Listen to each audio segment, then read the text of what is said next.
Hello everyone. We start our next topic that is hypoglycemic agent. आता हायपो म्हणजे कमी, glycaemic म्हणजे शुगर. ओके, ग्लायसेमिक म्हणजे गोड काहीतरी, शुगर आपण म्हणू त्याला. हायपोग्लायसेमिक एजंट म्हणजे काय? The drug which are used to lower the blood sugar are called as hypoglycaemic agent. असे एजंट जे काय करतात, ब्लड शुगर लेवल, ब्लडमध्ये शुगरची लेवल काय करतात, कमी करतात, त्याला आपण म्हणतो हायपोग्लायसेमिक एजंट. काय म्हणतो? हायपोग्लायसेमिक एजंट. म्हणजे तुम्हाला माहिती ती डिसीज कोणती असती मग?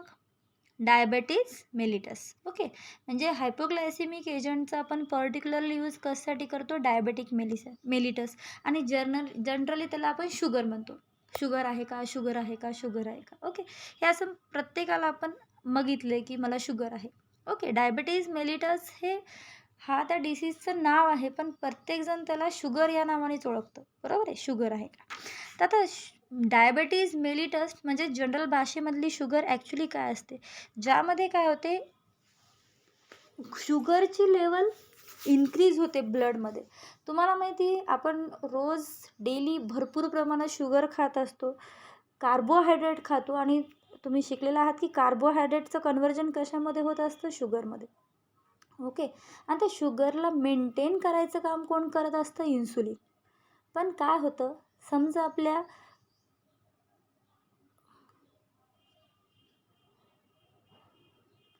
इन्सुलिन सिक्रीट करणारी जी सेल आहे, ज्याला आपण म्हणतो बीटा सेल्स, जी की कुठं प्रेझेंट असते? आयलिड्स ऑफ लँगरहन्समध्ये. ओके, पॅनक्रियासमध्ये. जर त्याला काही डॅमेज झालं किंवा इम्प्रॉपर फंक्शनिंग झालं किंवा ऑटो इम्युन डिसीज झाला, तर तशा कंडिशनमध्ये काय होणार? ते प्रॉपरली इन्सुलिनचं सिक्रिशन होणार नाही, आणि इन्सुलिनचं प्रॉपर सिक्रिशन झाल्या नाहीमुळे काय होणार, किंवा इन्सुलिनचं सिक्रिशन कमी झाल्यामुळे जेवढं प्रमाणात शुगरचं ब्रेकडाऊन व्हायला पाहिजे आणि आपल्याला एनर्जी भेटायला पाहिजे, तेवढी एनर्जी आपल्याला भेटणार नाही. त्याचा आउटकम काय होणार? त्या पर्सनच्या बॉडीमध्ये शुगर भरपूर राहील, पण शुगरचा जो प्रॉपर यूज आहे, काय आहे? एनर्जी. ती एनर्जी आपल्याला भेटणार नाही. ओके, त्यामुळे त्या पर्सनला एनर्जीसाठी परत थोड्या थोड्या वेळानंतर काय होणार? भूक लागणार, आणि ब्लडमध्ये जी शुगर आहे ती तशाला तशी प्रेझेंट राहणार. त्याचं काय होणार? ब्रेकडाऊन होणार नाही. त्यालाच म्हणतो आपण डायबेटीज मेलिटस, जनरल भाषेमध्ये sugar.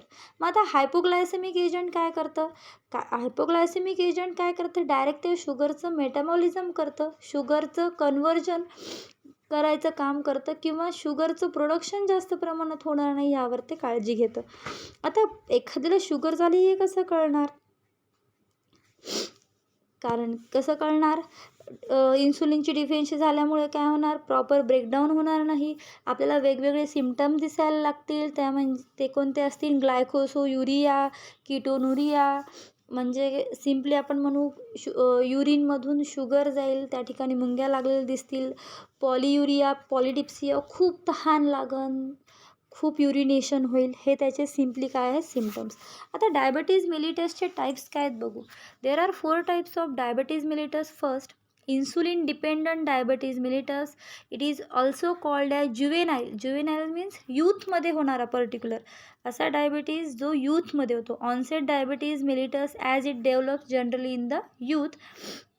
Insulin essential to treat this type as a patient have the little or no indigenous insulin.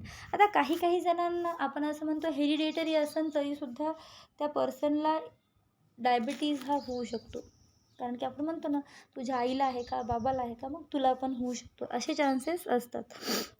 नंतर सेकंड टाईप कोणती आहे? Non insulin dependence. हे इन्सुलिनवर डिपेंडन्स नसते. It is also called as adult onset or maturity onset diabetes as it is developed in middle age or in elderly patient who are often obese. जे जाड असतील किंवा Elder म्हातारे झालेले असतील, वय झालेलं असेल, त्यांमध्ये बघायला भेटणारा जो डायबिटीज आहे तो आहे टाईप 2. यंगमध्ये बघायला भेटणार आहे टाईप 1, जो की इन्सुलिनवर डिपेंडंट असेल, आणि जो टाईप 2 आहे तो इन्सुलिनवर डिपेंड नसतो, म्हणून त्याला आपण काय म्हणतो? Non insulin dependent diabetes mellitus. आणि त्याला ट्रीट करण्यासाठी काय करावं लागेल, by dietary modification or by use of oral hypoglycaemic agent and in certain case by insulin. मग टाईप 3 काय, माल न्यूट्रिशन रिलेटेड डायबिटीज मिलिटस. जर समजा खाण्यापिण्यात कमी जास्त आलं त्यामुळे जो होणारा डिसीज आहे त्याला आपण म्हणतो माल nutrition.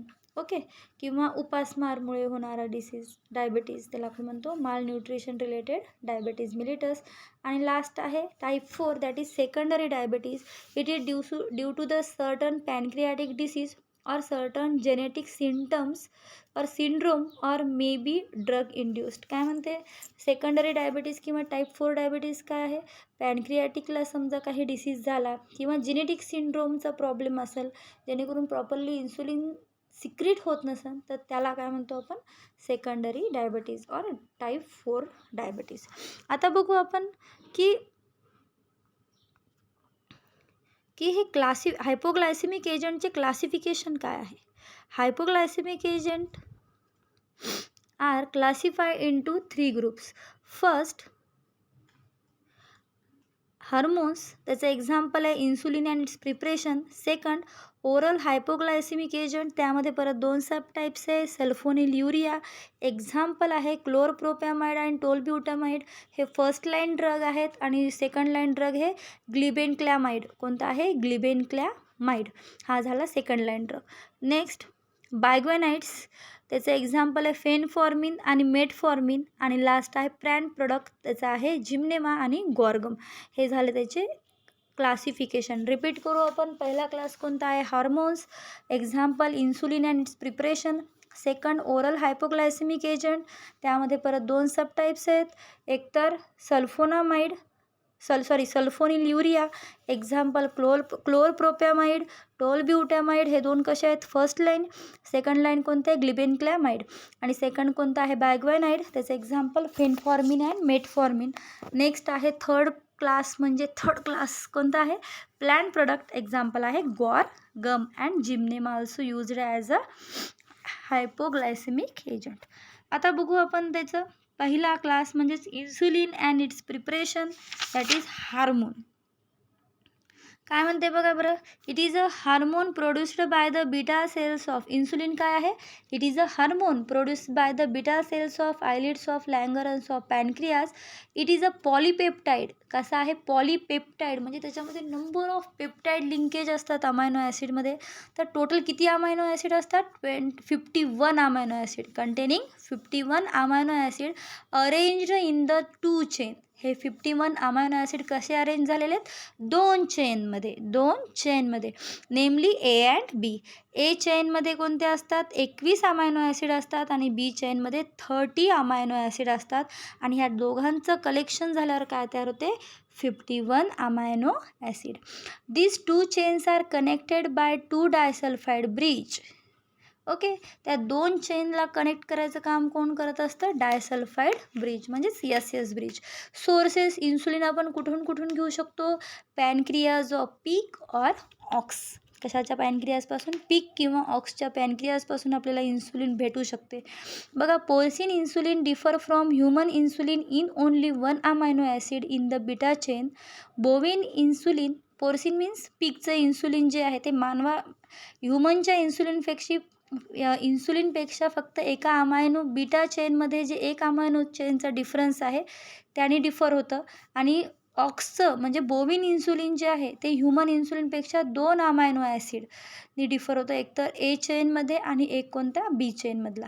Human insulin is produced either by enzymatic modification of porcine insulin by use of DNA recombinant technology in microorganism so that amino acid sequence is identical to that of the human insulin.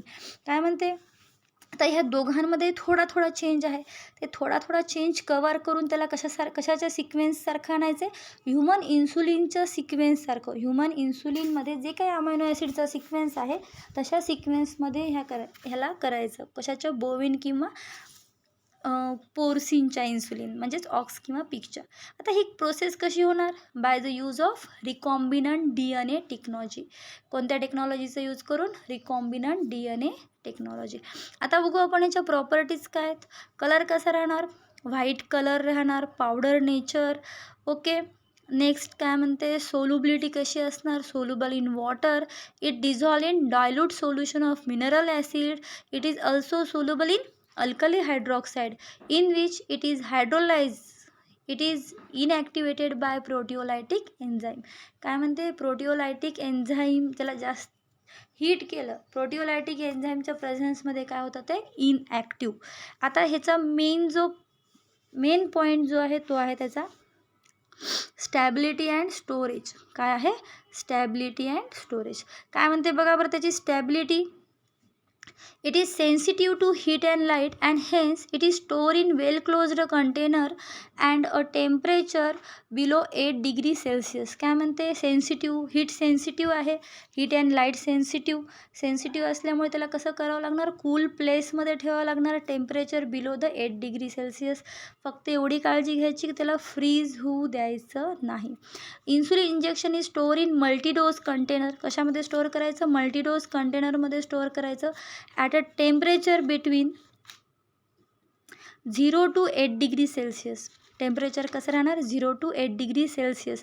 इथं पुस्तकामध्ये काही 28 असेल, काही इथं 0 करा. Okay, 0 to 8 degree Celsius. Should not be allowed to freeze. Cool ठेवायचं, त्याला freeze बर्फ होऊ द्यायचा नाही. And the label on the container should bear. काय लिहायचं, पहिलं म्हणजे number of unit per ml, नंतर कोणत्या ॲनिमलचा सोर्स आहे, ऑक्सचा आहे, पिगचा आहे. काय, कारण की काही जणांना ॲलर्जी असती, सो ते डिनोट करणं गरजेचं आहे. नंतर त्याची एक्सपायरी डेट, नंतर storage condition with precaution that it should not be allowed to freeze. And दुसरं म्हणजे the container should be shaken gently before the withdrawal of doses. काय म्हणते, पहिल्यांदा काय लिहायचं, number of unit per ml, नंतर animal source of insulin, third expiry date आणि नंतर स्टोरेज कंडिशन विथ प्रिकॉशन काय घ्यायची, it should not be allowed to freeze, नंतर the container should be shaken gently before the withdrawal of dose. जेव्हा तुम्ही dose काढून घेता तेव्हा आधी त्याला काय करायचं, त्या कंटेनरला शेक करायचं. युजेस बघा, it is used to control DM is diabetes mellitus, नंतर टू रेग्युलेट कार्बोहायड्रेट मेटाबॉलिझम, नंतर to treat hyperkalaemia and to treat severe ketoacidosis और डायबेटिक कोमा. ओके, 4 कंडिशन कोणते आहेत बघा युजेस त्याचे. पहिलं, to control diabetes mellitus, to regulate the carbohydrate metabolism, to treat hyperkalaemia आणि to treat the ketoacidosis और diabetic mellitus. Okay, इथं आपलं जे चॅप्टरचं इंट्रोडक्शन होतं ते झालेलं आहे आणि आपलं पहिलं हार्मोन ही कॅटेगरी झालेली आहे. क्लासिफिकेशनमध्ये कोणती आहे, इन्सुलिन. व्यवस्थित वाचा, त्याचे प्रिकॉशन्स, स्टोरेज कंडिशन व्यवस्थित लक्षात ठेवा, जे की कसं आहे IMP आहे. ओके, नंतर आपण बघू त्याचे जे रिलेटेड ड्रग्ज जे IMP आहेत कोणते आहेत, क्लोरप्रोपॅमाइड, टोलब्युटॅमाइड आणि फेनफॉर्मिन. ते बघू आपण नेक्स्ट लेक्चरला. ओके, तोपर्यंत बाय बाय.